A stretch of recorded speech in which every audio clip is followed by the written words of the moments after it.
This is Rumana Ali. I hope you all are fine. In today's class, I'm going to explain you about the chapter 3 enzymes of unit 1 plant physiology. So in this chapter, we are going to discuss about the enzymes, the reactions that takes place in the presence of enzymes and how the enzymes are acting as a catalyst. We'll see in this chapter. So here first we'll discuss about the discovery of enzymes. This discovery was made 100 years ago by the scientist named Louis Pasteur, and he said that there are certain substances present that helps in carrying out the process of fermentation. So during the process of fermentation, he noticed some of the substances which are acting as a catalyst, and these substances were named as fermenters by the scientist Louis Pasteur. Later on, the scientist named Edward Buchner, he isolated the same substances from the yeast. So he isolated the same substances which are present or which are observed during the process of fermentation. He isolated that substances from the yeast, and the term enzyme was given by a scientist named Kuhne. So Kuhne was a scientist who has given the term enzyme based on the substances that are extracted from the yeast. He named them as enzymes. So enzymes are nothing but the substances, or these are the proteins that acts as the catalyst. Catalyst means which alters the rate of reaction.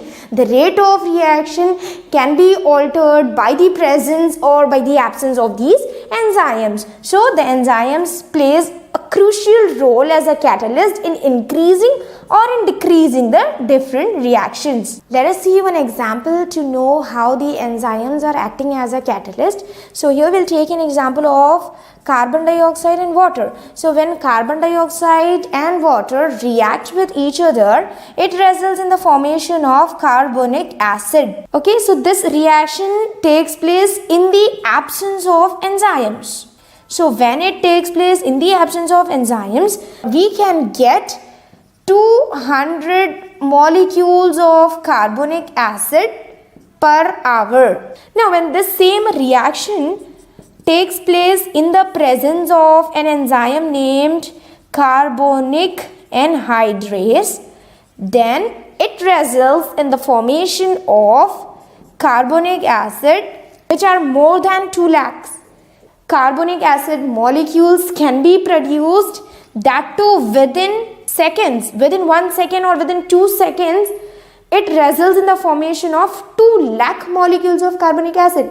So here we can see how the enzymes are helping, how they are acting as a catalyst in increasing the rate of reaction. So this is an example that we can take, or by which we can understand that the enzymes can act as a catalyst. These are the proteins that alters the rate of reaction. So now let us discuss about the role of enzymes in the enhancement of rate of reaction. For any reaction to take place, the substrate molecule should possess activation energy. Here let us take an example. So these are the substrate molecules, and let us take the units of activation energy that are possessed by these substrate molecules. So here this one is 5, this possesses 4 units, 3, 2, 6, 7, and here I will take 8. So these are the substrate molecules that has a unit of activation energy. Now to carry out this reaction, the energy or the activation energy that is required by the substrate molecules is 5. So the substrate molecules possessing 5 or more than 5 units of energy, they can only form the bonds, they can only participate in the reaction. So here this one, this and this, that means 4 substrate molecules can participate in carrying out the reaction. So we'll get 4 products. As the less amount of the substrate molecules are participating in the reaction, we will get less amount of the product. Now when we add enzymes to this reaction, then the role of enzyme is to lower the activation energy. As soon as we add the enzymes in the reaction, the energy which is required by the substrate molecule to participate in the reaction, it becomes lower. So this is the main and the crucial role of the enzyme, that is it lowers the activation energy. So the unit of activation energy that is required by the substrate molecule to participate in the reaction, it will become 2. Now all these substrate molecules can participate in the reaction. So in such a way, by lowering the activation energy, it involves all of the substrate molecules.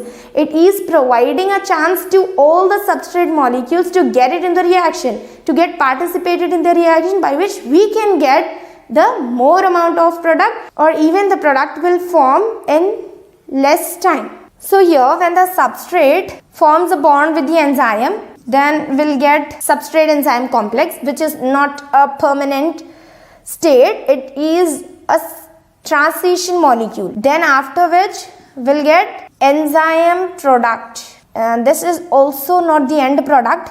At the end of the reaction we will get product. The product is released from the enzyme, and the enzyme is free, which provides active sites to the other substrate molecules to bind with it. So in this way, the substrate and the enzyme both forms the bonds with each other. After the formation of the bonds, we'll get a complex, that is substrate enzyme complex, which on further reaction forms product, enzyme product complex will get. Then after which the product is released from the enzyme, and the enzyme is free for the other substrate molecules. Now let us see one graph. So here we'll see one graph. On the x-axis will take time, and on the y-axis will take potential energy. Now when we plot the graph based on the rate of reaction, then we'll get this type of graph in the absence of enzymes. So in the absence of enzyme, we'll get this type of graph. Here the substrate and the enzyme both will form a bond, then a transition state, that means enzyme substrate molecule will form, and then product will form. After the formation of the product, enzyme is released.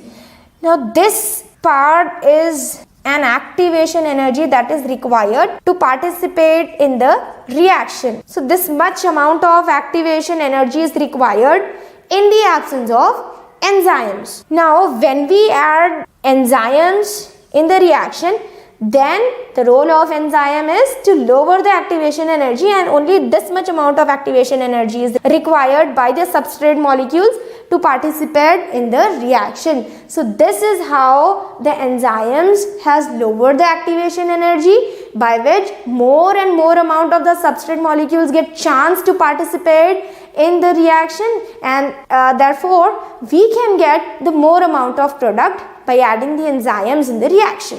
And this part is called as transition state. Just before I told you that transition state means which is not a permanent state. Here we can find the presence of enzyme substrate complex. After the bond exists between the substrate and the enzyme substrate molecule is formed, which is at the transition state. So this is a graph that represents how the addition of enzymes in the reaction lowers the activation energy and gives and involves more and more amount of the substrate molecule to get into the reaction.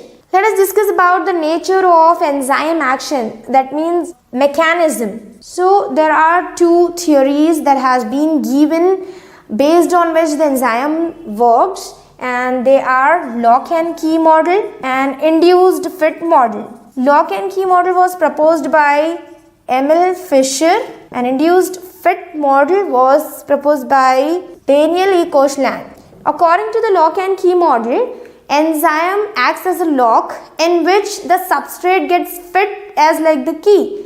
So this lock and key model shows the role of an enzyme as a lock in which the substrate gets fit as the key. So here let us see one example. This is an enzyme.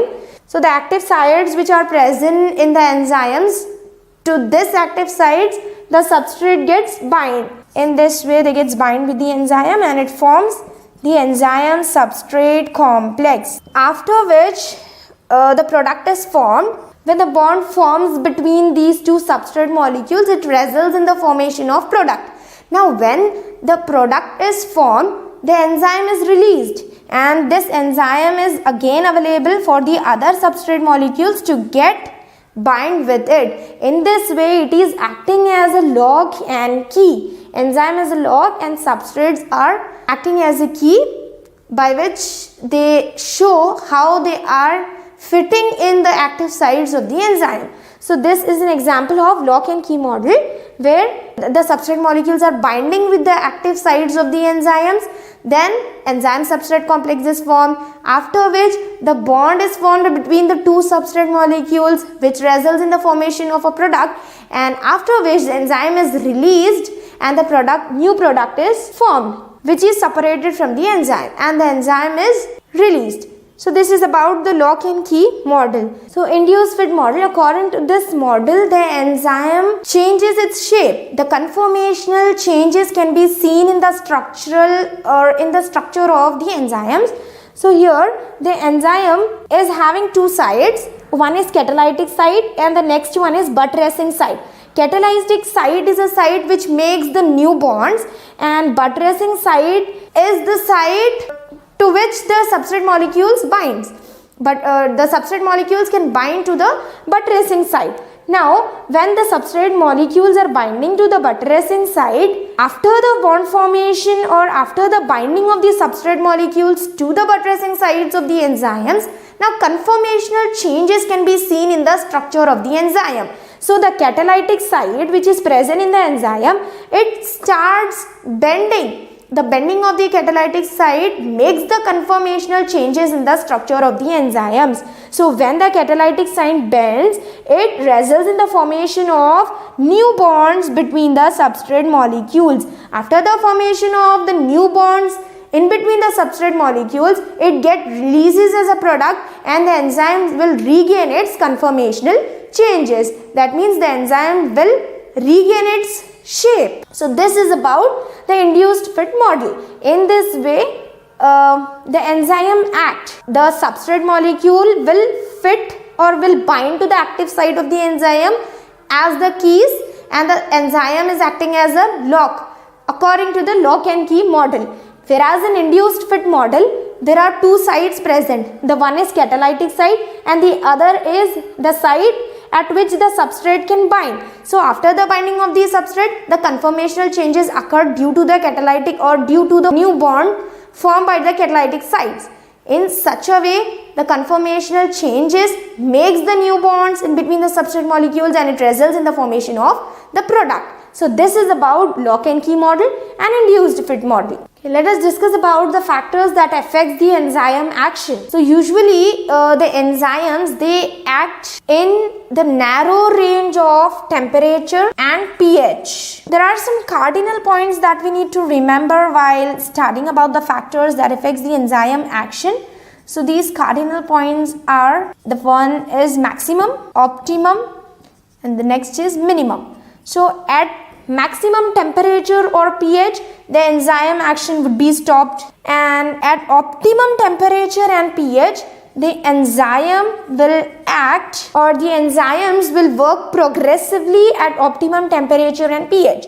And even at minimum pH and temperature also, the activity of the enzymes get reduced or it would get stopped. So in such a way, all the enzymes need optimum temperature and optimum pH to work progressively.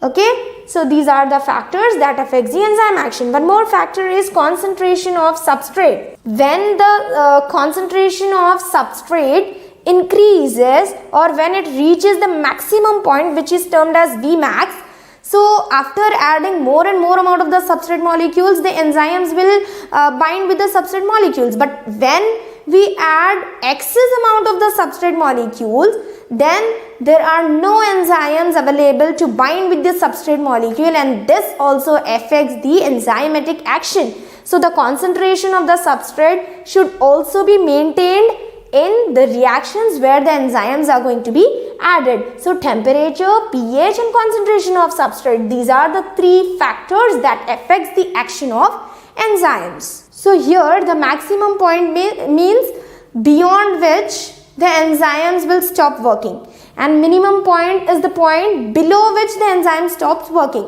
and the suitable temperature or the pH is the optimum temperature and pH, and generally the enzymes work more progressively at 25 to 40 degree centigrade. So this is the optimum temperature required by the enzyme to participate in the reaction or to get bind with the substrate molecule. So